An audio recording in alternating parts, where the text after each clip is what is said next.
Que le Seigneur Jésus-Christ vous bénisse richement. Je vous salue encore une fois en son nom.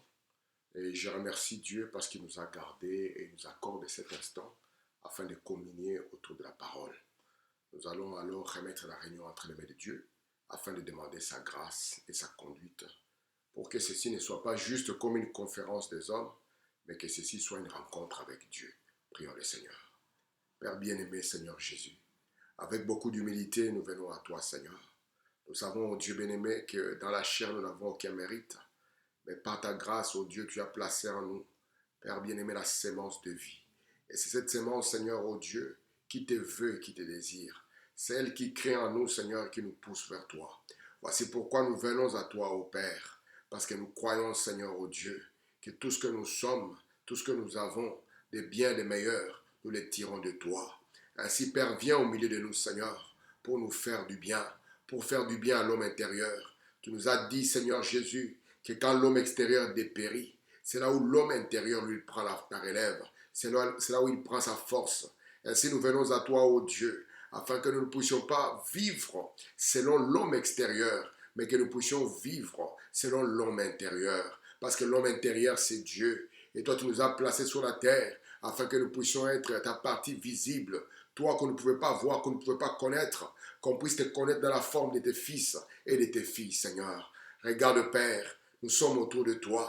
Et l'outil que tu as, Seigneur, pour nous conduire, l'outil que tu as permis pour nous apporter tes bénédictions d'une manière ou d'une autre, ce n'est rien d'autre que la parole. Voici pourquoi les psaumes ont dit que tu as envoyé ta parole et ta parole a guéri. Laisse que cette parole vienne, Seigneur, qu'elle puisse chasser toute forme d'incrédulité, qu'elle puisse guérir toute forme de folie et qu'elle puisse nous établir dans le programme parfait de ta volonté, afin que, Seigneur, nous puissions chacun accomplir le but pour lequel tu nous as placés ici sur la terre. Oh Dieu, ferme ma bouche à ce qui n'est pas ta volonté parfaite, Seigneur, et laisse que tu me conduises, Père bien-aimé, dans l'inspiration que tu as envoyée dans cet âge au travers de ton prophète béni. Je t'abandonne, mon frère et ma soeur, qui va écouter ceci, Père. Laisse qu'il y ait quelque chose qui soit dit, qui pourra l'aider, qui pourra les rapprocher de toi, qui pourra faire du bien à son âme et qui pourra élever Jésus. Que la gloire te soit rendue, Père, alors que nous abandonnons notre sort entre tes mains, réclamant tes bénédictions, celles que tu as promis, Père, quand la parole sera prêchée. Guéris les malades, ô Dieu bien-aimé, je te prie.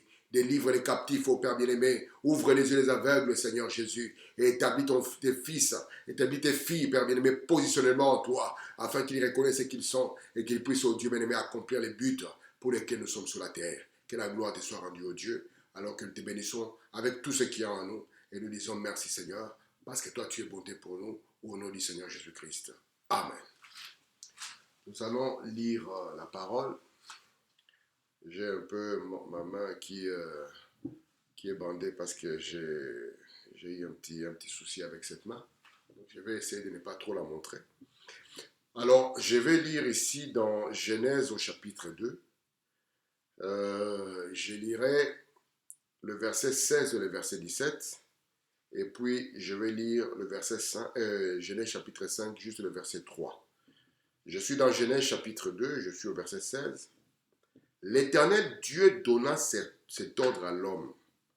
Tu pourras manger de tous les arbres du jardin, mais tu ne mangeras pas de l'arbre de la connaissance du bien et du mal, car le jour où tu en mangeras, tu mourras. Je prends ici dans Genèse 5, je vais lire juste le verset 3.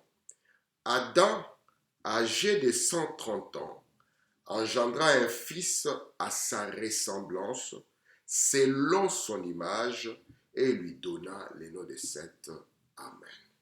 Que Dieu ajoute des riches bénédictions à la lecture de la parole. Comme vous le savez, nous revenons encore pour continuer notre sujet. Et notre sujet du jour, ça reste la nouvelle naissance. Vous voyez, l'importance de la nouvelle naissance. Et puis nous allons parler aussi de la chute. Ouais, si Dieu a permis la chute, c'est parce qu'il y avait un but. Et si Dieu a insisté sur la nouvelle naissance, c'est parce que la nouvelle naissance fait quelque chose. Voici pourquoi la première doctrine du Seigneur Jésus, ce n'était rien d'autre que la nouvelle naissance. Et lorsqu'il a présenté, il a présenté la nouvelle naissance non pas comme une proposition, mais comme un passage obligé, comme une obligation. C'est-à-dire, vous devez naître de nouveau. Parce que cela est connecté au fait de voir le royaume. Et voir, ce n'est pas regarder avec les yeux, mais de comprendre ce royaume, vous voyez, cette condescendance de Dieu. Parce que Jésus, lorsqu'il était sur la terre, il pouvait dire aux pharisiens, le royaume de Dieu est au milieu de vous. Ainsi, la condition sine qua non pour être participant, pour pouvoir comprendre ces mystères, Jésus l'a caché dans ce qu'il a dit en donnant un ordre à ses enfants, vous devez naître de nouveau, montrant que la première naissance n'était pas la perfection, mais il nous appelle à une autre naissance qui est beaucoup plus élevée. Quand nous avons commencé à étudier, nous sommes partis de 4 questions que le prophète nous a données. Et la première des questions, vous voyez, elle sera connectée à la 4e, était d'une grande importance. Il nous a posé la question de qui sommes-nous? Et cette question est en rapport avec notre identité. Et comme je l'ai dit, notre identité est en rapport avec notre origine. William Branham dit, un jour j'ai levé la tête parce que j'ai compris que je n'étais ni le fils de Charles, ni le fils de Ella Branham. Mais il avait senti qu'il y avait quelque chose de plus grand. Voici pourquoi Frère Branham s'est tenu là et a posé la question, qui sommes-nous? Et dans les détails de cette question, il nous a dit que nous ne sommes pas belges, nous ne sommes pas africains, nous ne sommes pas américains, nous ne sommes pas congolais ou quoi que ce soit. Mais alors, comme notre identité est reliée à notre origine, qui sommes-nous réellement? Et comme des bons chasseurs, nous avons voulu tracer l'homme, remonter à son origine afin de pouvoir définir ce qu'il est réellement. Et lorsque nous sommes remontés, parce que nous avons compris que l'homme est comme une télévision, il rend visible un monde qui est invisible. Ainsi, il nous fallait repartir dans l'invisible afin d'y trouver les traces de ce qui paraît visible au travers de l'homme. Et quand nous sommes entrés dans le monde invisible, nous sommes remontés jusque dans l'éternité. Ouais, parce que la Bible nous avait dit dans Bethléem Ephrata, que nous parlant de l'origine du germe, il dit cela remonte aux temps anciens. Ouais, d'où à l'éternité.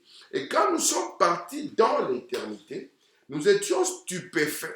Stupéfaits par quoi? Par le fait que dans l'éternité, il y avait un être. Nous avons trouvé dans l'éternité un être. Cela nous a intrigués. Parce que la grande question pour nous était, d'où vient-il? Qui est-il? Comment il se trouve ici? Qui est son père? Qui est sa mère? Quelle est son origine? Et cet être que nous avons trouvé, nous l'avons tous appelé Elohim. Elohim, pourquoi? Parce que Elohim signifie ici, c'est lui qui existe par lui-même. Et lorsque nous l'avons trouvé, vous voyez, dans cette forme ici, dans cet état, je préfère le mot état que forme, parce qu'il n'a pas de forme, dans cet état ici, il nous est difficile de le comprendre. Pourquoi? Parce que lui n'a pas d'origine. C'est lui qui est l'origine. Des deux, il n'a pas de variation. Il ne peut pas s'améliorer. Il ne peut pas changer. Il ne peut pas mourir. Il ne peut pas naître. Il ne peut pas grandir. Il est la perfection même. Et voici comme nous, avec nos cerveaux du temps, avec nos capacités du temps, nous ne parvenons pas à les comprendre. Il avait en lui le désir de se faire connaître. Pourquoi? Parce que quand il se révèle, Frère Branham dit, lorsque quelqu'un est dans l'amnésie, il faut l'amener là où il a toujours vécu. Alors lui, il voulait se révéler. Et le simple fait de se révéler, c'est là aller chasser l'amnésie qui est en nous et nous rappeler notre origine. Parce que c'est lui qui est l'origine. Et nous avons compris que d'Elohim, de l'éternité où il était, il devait maintenant, vous voyez, pouvoir à une déformation, vous voyez, à un petit machin, comme Frère Branham a dit, afin qu'au travers de cette imperfection, il puisse exprimer ce qui est en lui. C'est comme ça que nous avons lu dans Genèse chapitre 1er, on nous a dit au commencement, Elohim créa quoi? Il créa les cieux ou les ciels et il créa aussi la terre. Et nous voyons maintenant cette étape, comme nous l'avons dit, nous voyons qu'il a besoin de 3 phases. De l'état d'abord de l'éternité, et puis de l'éternité, il va entrer dans le temps. Et dans le temps, il va y entrer en 2 phases, créant d'abord le monde invisible que nous avons appelé le ciel, et puis le monde naturel que nous avons appelé la terre. Et c'est ça son programme. Son programme était que sa volonté, parce qu'il s'agit ici de sa volonté, que sa volonté puisse s'exprimer dans le monde invisible et que la même volonté puisse s'exprimer dans le monde visible. C'est pour cela que Jésus-Christ, entrant dans le monde, a dit, tu n'as voulu ni sacrifice ni offrande, mais tu m'as formé un corps. Voici dans le volume du livre, dans le rouleau du livre, il est question de moi pour faire, parce que c'est la terre, pour faire quoi? Oh Dieu, ta volonté. Parce que cette même volonté était déjà exprimée dans le monde invisible. C'est ainsi que Abel aussi, lorsqu'il était sur la terre, il a commencé à accomplir la volonté de Dieu dans le monde visible qui était déjà inscrit dans le monde invisible. Il a pris un agneau et a amené cet agneau en sacrifice. Et lorsqu'il fit cela, cela plut à Dieu, parce que c'était la volonté de Dieu dans le monde invisible qu'Abel était en train d'exprimer dans le visible. Ainsi pour nous aussi, nous serons agréés du Seigneur quand nous allons toujours faire quoi? Amener la volonté de Dieu, ouais, celle qui est déjà inscrite dans le monde invisible, ouais, et l'accomplir dans le monde visible. Nous serons les bien-aimés du Seigneur. C'est pour ça que Jésus, lorsqu'il était sur la terre, la plus grande victoire, il disait, Père, non pas ma volonté. Pourquoi? Parce que la volonté, c'est le ciel qui l'exprime. Et quand Dieu, lui, il s'est manifesté dans le ciel, ses représentants, il s'est représenté comme étant une colombe. Et son fils sur la terre, il l'a représenté comme un agneau. Pourquoi un agneau? Parce que l'agneau ne peut pas compter sur sa propre volonté. L'agneau a besoin d'être conduit. Ainsi, le ciel devait conduire la terre. Et Frère Madame nous dit, quand Jésus-Christ est sorti de l'eau, le ciel s'est embrassé avec la terre. Le monde invisible s'est embrassé avec le monde visible. La colonne de feu, comme une comète, comme une colombe, est venue tabernacler dans le Fils. Et maintenant, il était l'expression de la volonté parfaite de Dieu. Et la voix pouvait retentir sous forme de tonnerre et dire, voici mon Fils bien-aimé en qui je me plais de demeurer. Pourquoi? Parce que dans celui-ci, il pouvait y accomplir toute sa volonté. En Éden, il avait aussi un fils dans lequel il voulait demeurer. Parce que le 7e jour, Dieu se repose. Et comment se repose-t-il? Il se repose dans sa création. Et il voulait demeurer dans un fils appelé Adam. Mais dans cette maison-là, un jour, il y a eu une autre volonté exprimée. De sorte que Dieu avait prévu, il a dit à Adam, le jour où tu ne vas pas marcher selon ma volonté, ces jours-là, il y aura séparation entre moi et toi. Ces jours-là, tu vas mourir. Et mourir, ce n'est pas l'amener à la tombe, mais mourir ici, c'est que tu seras séparé. Le ciel et la terre seront séparés. Il y aura quoi? Il y aura comme un gouffre entre les deux. Et maintenant, ici en Jésus-Christ, il n'y avait pas cela. C'est pour ça que Dieu a toujours aimé que ses enfants sur la terre soient comme des agneaux. La force est parfaite, la faiblesse parfaite. Et lui, il sera la force parfaite. C'est pour ça que pour l'ouverture de sceaux, lorsqu'on a fait l'appel aux parents rédempteurs, qui est digne, on a dit au frère Jean, voici les lions. Mais lorsqu'il s'est retourné, il avait vu un agneau. C'est le mystère de la volonté. Et ce mystère de la volonté est quelque chose de grand. C'est un grand mystère de voir la volonté de Dieu. Elohim lui-même, avec son plan. Elohim se dévoilant, accomplissant sa volonté dans le monde invisible. Et l'amenant dans le monde visible, que Dieu nous fasse grâce de comprendre cela et de marcher dans cette volonté parfaite. Amen. Maintenant, la fois passée, nous avons commencé à étudier parce que nous avons vu Elohim dans ces 3 positions. Elohim ici Personne ne pouvait l'appréhender, personne ne pouvait l'expliquer, personne ne connaît même, c'est difficile de pouvoir l'approcher dans cet état. Alors qu'est-ce qu'il fait? Dans ce monde invisible que nous avons appelé le ciel, il prend un corps. Parce que ni Dieu, ni Satan, s'ils n'ont pas de corps, ils vont devenir, ils ne sauront pas faire quoi que ce soit. Ils ont besoin de corps pour se manifester. Et lui, maintenant, dans ce monde spirituel, dans ce monde surnaturel, il prend le corps de lumière, il prend le corps céleste. Ouais, c'est pour ça qu'on parle de ça. Il prend un corps céleste. Et les théologiens l'ont appelé la théophanie. Ça a la forme d'un homme, ça peut paraître, ça peut disparaître, ça n'a pas faim, ouais, ça ne dort pas, ça ne se fatigue pas. Et c'est ça la première forme dans laquelle il a commencé à s'exprimer lorsqu'il a commencé maintenant à appeler les restes des choses à l'existence. Et nous avons compris que maintenant, comme Elohim s'exprimait d'abord dans ce monde invisible, et que le monde invisible s'exprime dans le monde visible, vous voyez, parce qu'ici, ça sera maintenant la télévision. Ça sera maintenant, on voit le monde qui est invisible. Comme Elohim s'exprimait, il devait s'exprimer maintenant de manière visible ou naturelle dans le monde terrestre, il lui fallait d'abord amener à l'existence le monde invisible. Et nous avons compris que là, parce que Elohim ici devait devenir aussi l'adorable. Et qu'est-ce qu'il va faire pour qu'il soit l'adorable? Il doit créer les êtres pour l'adorer.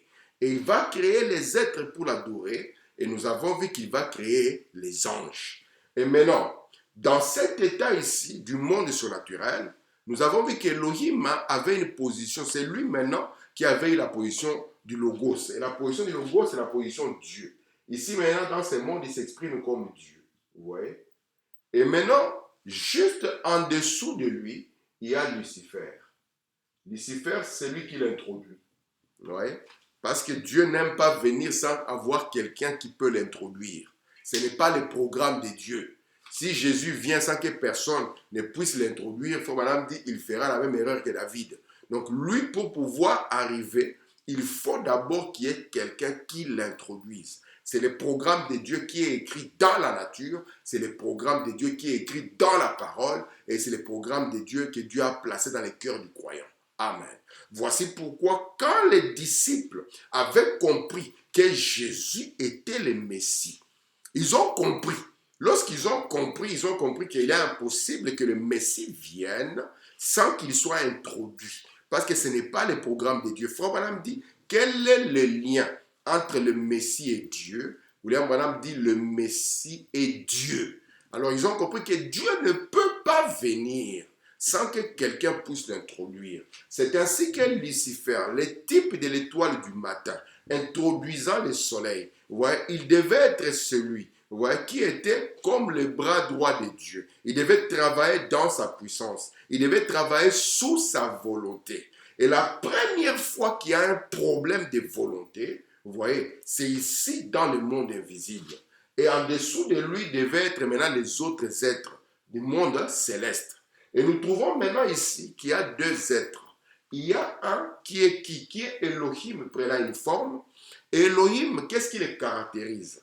Parce que lorsque nous le voyons ici, Elohim, il est la source de la justice.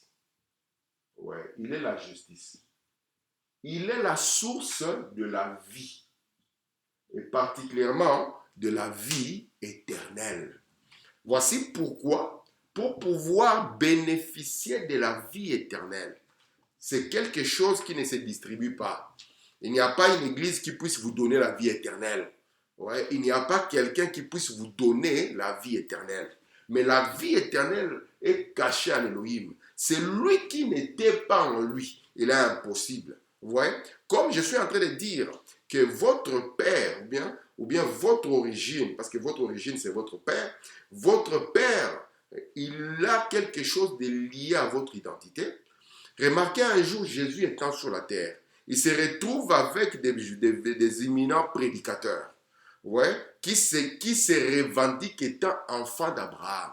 Jésus leur a dit, si vous étiez de cette origine, si Abraham, ou Moïse que vous parlez, si Abraham était votre père, vous m'aurez reconnu. Pourquoi? Parce que ici était la réunion de la grande famille. C'est ici où le grand mystère de la grande famille s'est établi. C'est ici où on a pris les grandes décisions de ce qui devait être fait et dans le monde invisible et dans le monde visible. Voici pourquoi quand Jésus les a regardés, il a dit non, vous ne venez pas de là, mais vous êtes de votre père le diable. Parce que le diable aussi, il sera une autre source. Mais lui ne sera pas la source de l'éternité. Voici pourquoi nous réfutons la pensée qui promet aux gens de vivre dans un enfer éternel. Si l'enfer était éternel, ça signifie alors que ceux-là qui sont en enfer ont aussi la vie éternelle.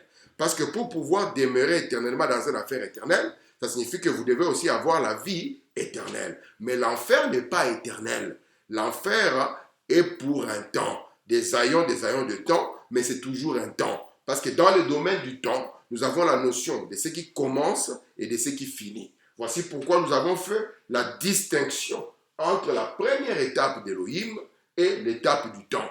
Dans l'étape d'Élohim, il est pour nous présenté comme Melchisédek, roi de justice, d'après quoi? D'après l'essence de son nom, d'après sa propre nature. Il est celui qui détient toute justice. Il n'a pas de père, il n'a pas de mère, il n'a pas de variation, il n'y a pas d'hier, il n'y a pas d'aujourd'hui. Il est le je suis. Ouais, pour lui, c'est toujours le présent. Ouais, même quand si quelqu'un y est arrivé, on ne dira pas il est arrivé hier. C'est toujours le présent. Amen. Maintenant, lorsque nous entrons dans ce monde ici que nous avons présenté comme le monde invisible ou surnaturel, nous trouvons maintenant ces deux êtres. Ouais, et ces deux êtres maintenant vont essayer de faire quoi? D'abord au début, parce que le problème n'est pas le début. Lui, ce qu'il a créé est bon. Et le premier épître de Jean, Jean chapitre 1er, vous voyez, 1 Jean, donc Jean, le premier épître de Jean, donc 1 Jean chapitre 1er, et le verset 5 nous a dit que Dieu est lumière et qu'en lui, il n'y a pas de ténèbres. Parce que si en lui il y avait des ténèbres, nous devions maintenant comprendre et voir les ténèbres déjà dans cette notion ici de l'éternité. Mais comme en lui, il n'y a pas de ténèbres, ça signifie alors que ces ténèbres que nous trouvons dans les temps doivent avoir une explication. C'est quoi leur origine? Parce que leur origine ne remonte pas dans l'éternité. Voici pourquoi en Dieu, il n'y a aucune forme d'injustice. En Dieu, il n'y a aucune forme de mal. En Dieu, il n'y a aucune forme de péché. Amen. Et remarquez maintenant, lorsque nous entrons ici, Lucifer au début, ouais, c'est pour cela que Dieu a parlé à l'église d'Éphèse. Il lui a dit, ce que j'ai contre toi, c'est que tu as perdu ton premier amour, l'amour du début. Ouais. Ils ont bien commencé, mais très peu ont achevé la course. Voici pourquoi Paul l'a dit. J'ai combattu le bon combat et j'ai achevé la course. Beaucoup ont commencé. Lucifer aussi avait commencé. C'est pour cela qu'on dit tu étais parfait, ouais, dans ce que tu faisais. Mais il n'a pas tenu jusqu'au bout. Voici pourquoi il va nous parler des anges qui n'ont pas gardé leur position. Et la même chose que nous voyons ici, nous pouvons la voir aussi dans les âges de l'Église. Luther avait bien commencé. Wesley avait bien commencé. Les pentecôtistes ont bien commencé. Mais est-ce qu'ils ont allé jusqu'au bout? Voici pourquoi une ombre peut être bénéfique pendant un temps. Mais si vous y demeurez constamment, au lever du soleil, vous voyez, les ombres se condensant vont devenir les ténèbres. Et nous verrons maintenant les cavaliers, sous le 4e sceau, il viendra, il s'appellera la mort et le séjour de mort va l'accompagner. Mais ici, vous vous souvenez, dans 1 Thessaloniciens 5, qu'on nous avait dit, souvenez-vous, vous n'êtes pas les enfants de la nuit, vous êtes les enfants du jour. Alors, quand Dieu va créer les ciels, la Bible va continuer en train de nous dire qu'il y aura des ténèbres, vous voyez, et la Bible va nous dire que Dieu maintenant dira que la lumière soit. Et nous continuons encore Parce que maintenant, la grande question demeure. Est-ce que les ténèbres ont existé avant la lumière? J'ai dit faux. Les ténèbres ne peuvent pas exister avant la lumière. Parce que les ténèbres, ce n'est rien d'autre que quoi? L'absence de lumière. Et si nous prenons Proverbe 8, il nous montre que la parole est la première chose qui apparaît. Et la parole, c'est ça la lumière. Faut madame dire la première chose qui frappa la terre. Il dit c'est la parole parlée de Dieu. Voici pourquoi on dit je fus la première des créations. Amen. William Madame dit la première chose qu'il a fait, Dieu s'est créé lui-même. Il s'est créé encore. Il s'est créé une forme. Et nous allons maintenant continuer encore parce que ces ténèbres et cette lumière, cette dualité, cette loi des contrastes que nous sommes en train d'étudier aura un impact terrible sur la terre. Nous ne voulons pas seulement le voir en Adam, mais nous voulons montrer cette dualité dans le monde invisible qui aura aussi une dualité dans le monde visible. Alors, qu'est-ce que nous voyons ici? Lucifer n'est pas demeuré dans la lumière. Il n'est pas demeuré dans la vérité. C'est pour ça que Dieu nous garde de ne jamais trahir ses messages. Que Dieu nous garde de ne jamais trahir cette lumière. Remarquez, Judas avait commencé, mais Judas n'a pas demeuré. Il n'y a que le Fils qui demeure. Amen. Merci mon Dieu. Alors, regardez ici. Dieu, il est celui qui a sa volonté. Et la Bible nous dira, au ciel, il y a guerre. Et pourquoi il va y avoir guerre? C'est parce qu'il va y avoir deux volontés. Dieu aura sa volonté, Lucifer aura sa volonté. C'est pour cela que Michael, alléluia, le défenseur de ton peuple, il s'est tenu d'un côté, ça on parle à Daniel, et puis de l'autre côté, s'est tenu Lucifer, et il eut la première guerre. Et c'est pour cela que nous devons comprendre que lorsque nous parlons de la vie éternelle, nous ne parlons pas d'un endroit qu'on appelle le ciel, ni d'un endroit qu'on appelle l'enfer. Nous avons dit ici, lisant Frère Branham, que lorsque nous parlons de la vie éternelle, nous parlons d'une personne. C'est la personne d'Élohim qui condescend dans sa création. C'est la raison pour laquelle l'Apocalypse nous dit « Et je vis alors un nouveau ciel et une nouvelle terre. » Et la mer n'était plus. Amen. Alors, continuons maintenant. Lorsqu'il va y avoir cette guerre, c'est là où vous allez lire dans la Bible, parce que les choses sont écrites de manière simple. Tout est dans Genèse. Frère Branham nous dit, Genèse, c'est le chapitre sémence. Et les sémences que vous voyez là, c'est ce que vous allez revoir plus tard. On dit que Dieu fait. Dieu n'est pas un mélangeur. Dieu est un séparateur. Dieu sépara la lumière d'avec les ténèbres. Dieu appela la lumière jour et les ténèbres nuit. Et remarquez, le jour a ses enfants, la nuit aussi a ses enfants. On ne peut pas penser que cela vient d'une même source. Non, messieurs. Voici pourquoi quand Jésus vient et donne la parabole, vous voyez, du semeur, il montre qu'il y a un homme qui a sémé. Et puis après, il a sémé le blé et son ennemi est venu et a sémé l'ivraie. La lumière et les ténèbres n'ont pas la même nature. Ici, nous commençons encore à entrer dans la notion de nature. Maintenant, lui, le Dieu invisible qui a pris la forme de la théophanie, lorsqu'il voulait encore s'exprimer, qu'est-ce qu'il a fait? Il dit, créons l'homme à notre image et selon notre ressemblance. Nous avons vu que c'est un homme qui est de l'ordre du logos. Il a créé une théophanie. Et cette théophanie, vous voyez, il y avait un être double dedans, qui avait une partie mâle, virile, et une partie femelle qui était tendre et amour. Frère Branham dit, lorsque vous voyez une femme qui est virile, il dit c'est une perversion. Parce que Dieu a créé deux parties. Une partie virile et une partie tendre. C'est pour ça que la femme, c'est la partie amour de l'homme. Alléluia. Et quand Christ vient comme l'épouse, il est la partie amour de Dieu. Voici pourquoi le programme de Dieu, exprimant l'amour, finit par la forme d'une femme. Maintenant, dans la théophanie, nous avons vu que ces deux êtres, vous voyez, ils étaient dans un même corps. Mais Dieu maintenant va les séparer. Parce que dans Genèse 1er, il fait quoi? Il crée l'homme à son image dans le monde invisible. Et puis dans Genèse 2, il manifeste cet homme qu'il avait créé dans le monde visible. Il prend quoi? Il prend la poussière de la terre. Alléluia. Il forme cet homme. Et quand il forme cet homme, nous avons compris par la loi du contournement qu'il va retirer la partie mâle du corps théophanique, du corps céleste, et va le souffler directement comme ça dans cette terre, en vue de la chute. Mais souvenez-vous, il avait créé cet homme en lui donnant le libre arbitre, la capacité de faire quoi? La capacité de faire un choix. Maintenant, quand il va y avoir guerre, la Bible nous dit malheur à la terre, parce que le diable descend animé d'une grande colère.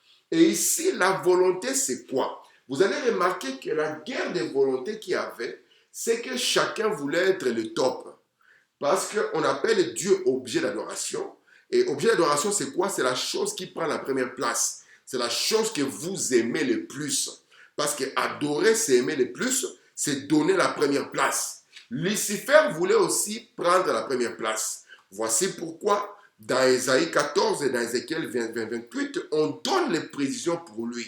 Il dit, je prendrai mon trône, je le mettrai au-dessus des étoiles, je serai comme les très hauts. Il voulait aussi être adoré. Comprenez?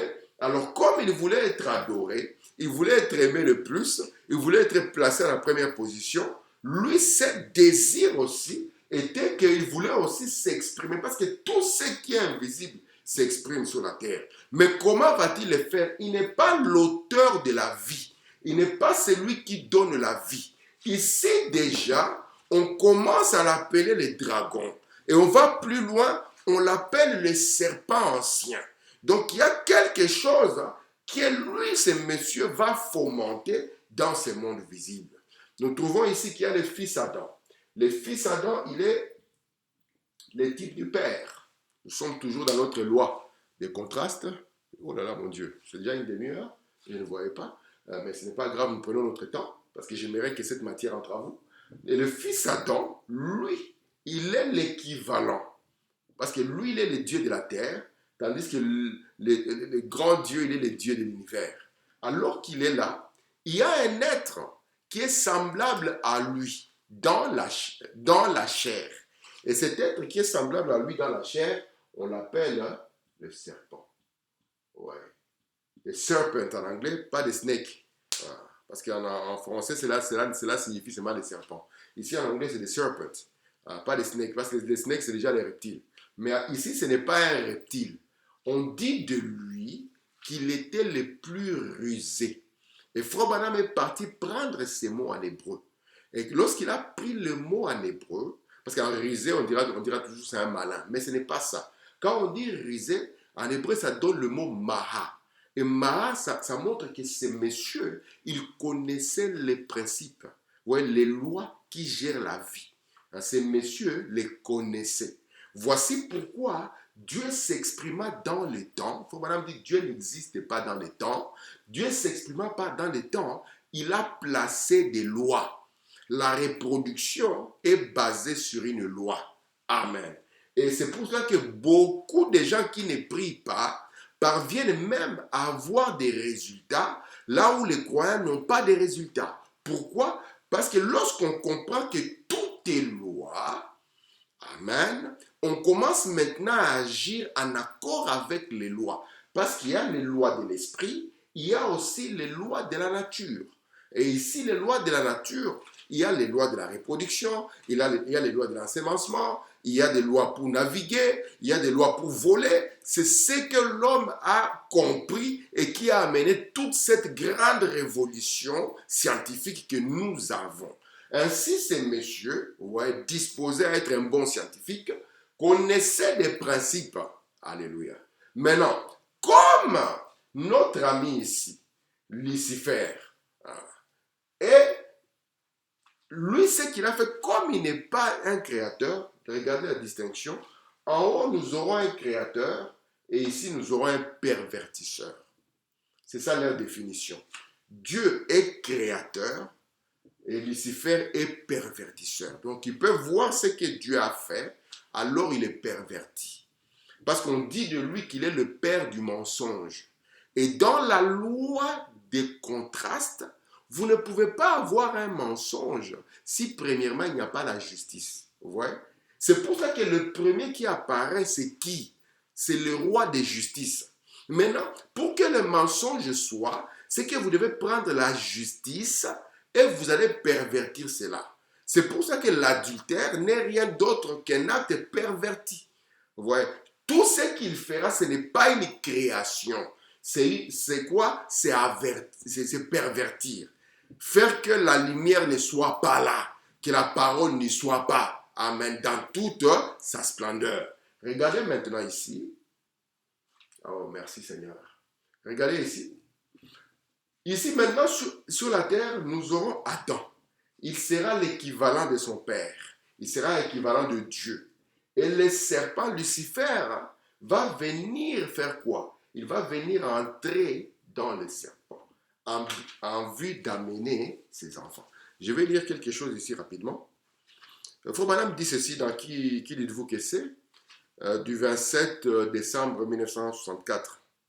Frère Branham dit ceci, mais c'est une loi de contraste. Il ne peut y avoir de péché avant qu'il y ait la justice. Il ne peut pas y avoir de ténèbres sans que la lumière soit là. Amen. Il ne peut y avoir de péché avant qu'il y ait la justice. Si vous lisez votre Bible, vous serez étonné.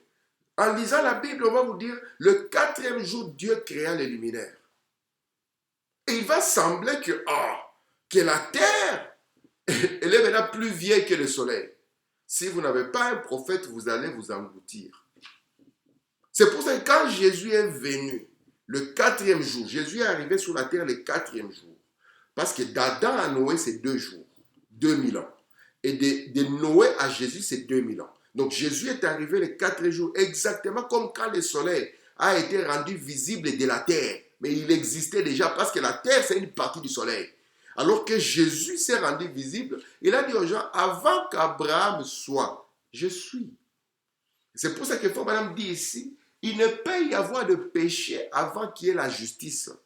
En effet, la justice est la chose correcte et le péché est la perversion de la justice. En d'autres termes, une vérité est une vérité. Un mensonge ne peut être un mensonge à moins qu'il y ait d'abord une vérité. Et qu'on ait perverti cette vérité en un mensonge. Tout péché n'est rien d'autre que la justice pervertie. Alléluia. Et il faut que Madame continue. Ainsi, il y a 2 systèmes. L'un est le système juste et l'autre est le système perverti. Voici pourquoi lorsque nous remontons dans l'éternité, il n'y a pas de système. Là, c'est l'agneau qui est la lumière. Il n'y a qu'un seul système. Vous voyez, parce que là, il n'y a plus de nuit. Merci Seigneur. Mais lorsque nous entrons ici dans le temps, nous trouvons que nous sommes confrontés à 2 systèmes. Et nous pouvons dire, Seigneur, comment tu as permis que les serpents soient là? Mais Père, comment toi qui connais toutes choses, as-tu permis que Lucifer était là? Si vous remarquez, Dieu, parce qu'en lui, il n'y a pas de mal. En lui, il n'y a pas de ténèbres. Il a donné aux anges la capacité de choisir le libre arbitre. Il a donné aux hommes le libre arbitre. Et comme les serpents, écoutez-moi attentivement, comme les serpents étaient égaux à l'homme en tout, il avait aussi son libre arbitre. Il faut madame dire, c'est les serpents, à cause de sa convoitise, connaissant la reproduction animale, connaissant les lois. Alors, à cause de cela, il va se vendre. Il va se vendre. Il va se laisser dominer. William Branham dit, vous êtes responsable de l'esprit que vous laissez dominer sur votre vie. Il va se laisser dominer par Lucifer, afin que lui puisse être l'outil par lequel le malheur va arriver. Vous savez, lorsque nous voyons les serpents, lorsque nous voyons Lucifer, nous pleurons. Seigneur, comment tu as osé faire ça? Lorsque nous voyons Caïn, nous pleurons. Lorsque nous voyons Judas, nous pleurons.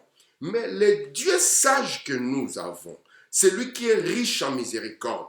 Il sait qu'il faut la nuit pour exprimer la beauté de la lumière. Il faut la perversion. Il faut avoir un peuple perverti pour vraiment apprécier d'avoir les enfants. C'est pour ça que Branham me dit, entre les pécheurs et les rédempteurs, qui est plus grand. William Branham nous dit ici, il y a deux systèmes. Écoutez, dans les sceaux de l'Antichrist, merci Seigneur, il va encore prendre peut-être une dizaine de minutes avant de terminer. Dans les sceaux de l'Antichrist, prêché le 11 mars 55, Branham dit, si vous remarquez, juste quand Jésus est venu sur la scène, Judas est venu sur la scène. L'Antichrist, c'est lui qui était contre Christ. J'aimerais donc que vous fassiez attention aux natures de ces esprits. Judas, lui, était un homme religieux. Il n'était pas un incroyant. Mais nous savons tous qu'il était l'Antichrist. Il travaillait le plus près de Christ. Il était son bras droit. Judas était le gardien du trésor. Et quand vous êtes un homme sage, on ne donne pas la caisse à n'importe qui. Parce que c'est une puissance financière. Dans un pays, on ne donne pas le ministère des Finances à n'importe qui. Parce qu'un coup d'État peut vite arriver parce qu'il a la force de l'argent. Et Judas était un bras droit de Jésus. Quand il y avait quoi que ce soit, c'est lui qui devait regarder si tout était en ordre. Exactement comme Lucifer le fit pour Dieu dans les ciels. Exactement comme le serpent l'était pour Adam. Cette continuité, vous voyez. Et Branham montre, il dit ici, faites attention. C'est pour cela que parmi les trois rideaux, nous voyons le monde dans la même configuration. Quelle vision que Branham a eu en 1933. Il a vu quoi? Il a vu la Chine, il a vu la Russie, et puis il a vu l'Église catholique, le type des États-Unis. Vous voyez? Et il nous a dit, faisons attention. Il a dit, faisons attention. La grande séduction. Parce que la mort de la bombe, c'est la Russie, ça c'est rien. Mais la grande séduction, c'est la religion, les rideaux de pourpre. Il n'a pas dit les rideaux de fer. Non. Ça, ce n'est rien d'autre que la politique. Il n'a pas dit les rideaux de bambou. Ça, ce n'est rien d'autre que la civilisation. Mais il a dit, faites attention aux rideaux de pourpre qui est la religion. Cela était déjà exprimé ici. Ah, parce que maintenant, dans une même église, Adam, vous voyez, Ève, non qu'une seule église. Ici, on n'a que Ève. Ici, nous avons Ève. Excusez-moi, j'ai une main qui n'est pas souple comme d'habitude. C'est pour ça que je ne veux pas la montrer parce qu'elle est bandée. Nous avons que Ève. Donc, Madame dit, l'Église sera victorieuse lorsqu'elle comprendra qu'il y a deux esprits. En d'autres termes, deux natures. Parce qu'un esprit a une nature. Il y a deux natures qui travaillent dans la charpente de l'Église. Et des Ève vont sortir la continuité de cela. Nous allons avoir la manifestation de deux natures, deux systèmes. La Bible nous dit ici, dans ce que nous avons lu dans Genèse 5, dans le verset 3, que Adam, il va maintenant faire quoi? Il va à 130 ans reproduire quelqu'un de sa nature. C'est bizarre qu'on puisse dire ça. Quelqu'un à son image et à sa ressemblance. C'est très bizarre qu'on parle de ça. Et cet être-là, c'est Seth. Mais Seth vient pourquoi? Parce que ici, l'Église va produire Caïn.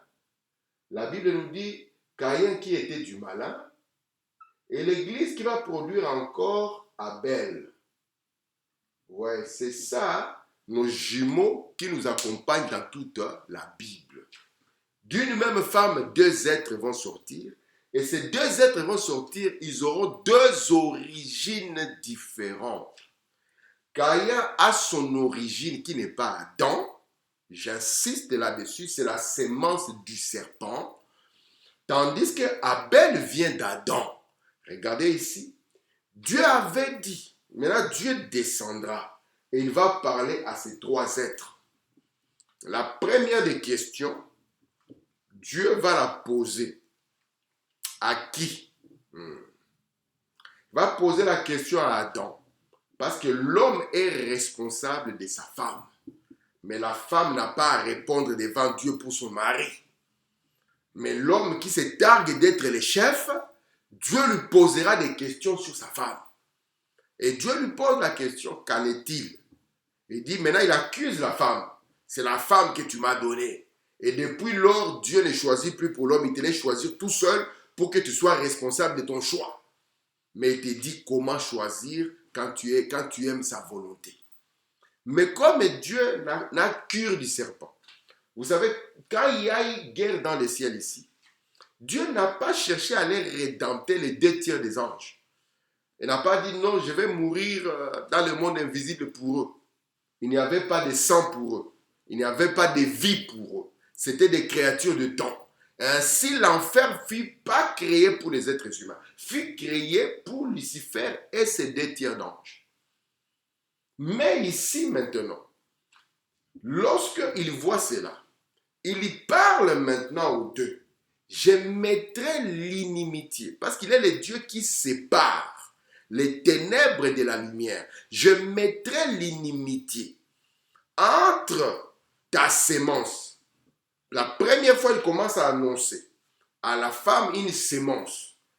L'inimitié entre ta sémence et la sémence du serpent. Entre ta postérité et la postérité du serpent.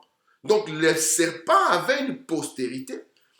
Et maintenant, c'est la loi des natures qui commence à nous révéler cela. Ouais, quand Frère Branham a apporté ce mystère de la sémence du serpent, cela a fendu le monde religieux. Cela a provoqué des crises. Il leur a dit non. Il n'y avait pas de fruits dans les jardins. Il n'y a pas une pomme ou une poire ou des raisins. Il dit c'était un acte charnel. Qu'un homme puisse connaître une femme. Amen. Et lorsque Branham l'a dit, on a dit c'est impossible qu'une femme étant connue par 2 hommes puisse produire 2 enfants dans une naissance et qui viennent de 2 pères différents. Cela n'a pas tardé, la science l'a confirmé. Lorsque une femme mariée, une femme blanche mariée à un homme blanc a sorti un enfant blanc et un enfant métis parce qu'il avait un amant noir. Remarquez ici, c'est la même chose que nous allons voir ici. Caïn et Abel. Et Branham nous pose la question. Il dit, vous ne trouvez pas bizarre qu'ils ont 2 natures différentes? C'est vrai que les 2 sont religieux. Parce que depuis le haut, Lucifer a toujours été proche des choses de Dieu. Vous voyez? C'est l'aspect de la religion. Il n'était pas, depuis le haut, loin des choses de Dieu. Et quand on vient ici, les 2, il faut Madame dire, ils sentent qu'ils sont mourants. Ils sentent qu'ils sont en train de fondre comme des bougies. Ils se rapprochent pour commencer à prier. Mais la différence, c'est que celui-ci s'est connecté à la volonté de Dieu dans le monde invisible. Donc, il n'était pas quelqu'un qui avait connu la chute dans ce monde ici. Frère Branham dit, nous allons le voir en continuant, que ce que vous êtes ici dans ce monde visible, ce n'est que l'expression de ce que vous êtes quelque part ailleurs. Et ici, Abel était en train de montrer qu'il n'était pas de la chute quelque part ailleurs. Et Branham nous pose la question. Une fois que Dieu a agréé l'un et qu'il n'a pas agréé l'autre, et comme Dieu est juste, il donne toujours une chance à quelqu'un. Parce que Dieu ne peut pas t'amener au jugement sans te parler. Ouais, l'avertissement pour le jugement. Il a dit, Caïn, pourquoi tu es renfrogné? Pourquoi tu commences à être jaloux? Pourquoi tu n'es pas content de la bénédiction de l'autre? Pourquoi quand on parle du bien de quelqu'un d'autre, cela te fait du mal? Pourquoi quand on complimente l'autre, cela te chiffonne? Pourquoi quand on dit que l'autre église que tu avais quittée, ils ont fait quelque chose de bien, tu sens comme si tu vas mourir? Pourquoi tu es comme ça? Il lui dit, écoute, le péché est couché à ta porte. Mais toi, résiste-le. Mais comment va-t-il le résister? Parce que pour résister au mal, vous voyez, vous devez être de la lumière. Parce que la lumière ne peut pas se mélanger avec les ténèbres. Mais lui, c'est un ténébreux. Alors, remarquez ici, Frère Branham pose la question, mais d'où vient cette nature? Il va se jeter sur l'autre pour l'ôter la vie. Il est celui qui sépare l'homme de la vie. Parce que la mort, c'est une séparation. Il dit, ne soyez pas comme Caïn. Pourquoi? Il est meurtrier dès le commencement. Et qui est le meurtrier dès le commencement? C'était Lucifer. C'est parce que Lucifer ici, lorsqu'il va tomber, on ne va plus l'appeler Lucifer. Il ne sera plus celui qui introduit la lumière. Il sera celui qui fait sa propre volonté. On va l'appeler Satan. C'est pour ça qu'un jour, Jésus a parlé à Pierre. Toujours le mystère des volontés. Il a dit, écoute Pierre, il faut que je descende à Jérusalem. Et là, on va me maltraiter, on va me marquer du respect, on va me faire du mal, on va me tuer. Et Pierre a dit, non, que cela soit vraiment au nom de Jésus, que cela soit au loin. Vous voyez? Il a dit, arrière de moi Satan, car tes pensées, la volonté, est loin d'être la volonté de Dieu. Il est devenu Satan un adversaire. Alléluia. Alors regardez ici, Caïn, avec sa nature du meurtre, c'est Satan qui était le premier à séparer les anges de Dieu. Vous voyez, à commencer déjà dans ce monde invisible à exprimer la notion de mort. C'est un meurtrier dès le commencement. C'est celui qui, entrant ici dans le serpent, a causé la chute, amenant la mort physique qui n'était pas connue auparavant, sachant que tout le monde dépendait de la tribu divine qui était en Adam. C'est lui encore, ouais, qui s'exprime en Caïn. On dit, mais c'est quoi cette nature? On n'a pas senti en Abel la nature de jalousie. On n'a pas senti même l'orgueil. Tu commençais à dire à Caïn, tu vois que moi je te dépasse, toi tu faisais le malin. Non, il était tranquille, un berger. Vous voyez déjà la continuité, relié au mystère du sang. Tandis que l'autre a amené ses bonnes œuvres, le travail de ses mains, ses capacités. Tandis que l'autre n'en avait pas. Il a amené quoi? Il a amené les gestes que Dieu avait dans sa pensée, qu'il avait exprimés devant ses parents, lorsqu'il les avait habillés de la peau de l'agneau. Non pas leurs œuvres, mais la justice de l'agneau. William Branham dit, souvenez-vous, il y a deux systèmes. Deux systèmes sont exprimés ici. Vous voyez la notion du jour et la notion de la nuit. La notion des ténèbres et la notion de la lumière. Et maintenant ici, Abel sera tué, exactement comme Jésus l'a été sur l'autel. Je vais lire la dernière citation. Écoutez. Je lis la dernière citation, écoutez. Il faut pas l'amener dans les choses de l'Antéchrist, paragraphe 19. Bon, Judas comme Caïn tua Abel à l'autel. Judas tua Jésus à l'autel. Parce qu'ici, les ténèbres doivent arriver, mais malheur à celui par qui ça arrive. Malheur à celui par qui la perversion arrive. Malheur à celui par qui les scandales arrivent. Dans la loi ici, parce que Dieu utilise le mal pour exprimer le bien. C'est pour ça qu'il dit, je vous ai tous choisis, mais l'un était un démon. Il est venu pour faire quoi? Il est venu pour exprimer ici les œuvres de l'enfer, afin que la justice de Dieu puisse arriver. Parce que Jésus devait mourir. Mais il devait mourir de la main de qui? Il n'y a que Caïn qui conduit Abel à l'autel. Et ici, Abel était le type de la mort de Jésus. Seth était le type de sa résurrection. Voici pourquoi la résurrection, ce n'est pas un remplacement. C'était le retour d'Abel, alléluia, qui était revenu. Écoutez ici. Bon, Judas, comme Caïn tua Abel à l'autel. Non, Judas tua Jésus à l'autel. Quand Caïn Abel entre sur la scène, il dit quand Abel entra sur la scène, Caïn entra sur la scène. C'est pour ça que Branham, par cette loi de dualité, avait compris que les deux étaient jumeaux. Écoutez, quand Jésus entra sur la scène, Judas entra aussi sur la scène. Quand Jésus mourut, Judas aussi mourut. Et le prophète Ésaïe nous l'avait dit. Sentinelle, qu'en est-il des ténèbres? Pas non. Écoute mon frère, c'est le jour qui vient et la nuit aussi. Ce n'est qu'une perversion. Faites attention, répentez-vous. Écoutez, quand l'esprit de Christ, comprenez bien cela, quand l'esprit de Christ revient, l'esprit de l'Antéchrist revient. L'esprit de Judas revient.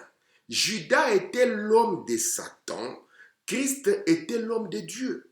Christ était Dieu incarné. Judas était le diable incarné. On va terminer par cette citation. Et puis, nous allons maintenant parler de la notion de l'âme.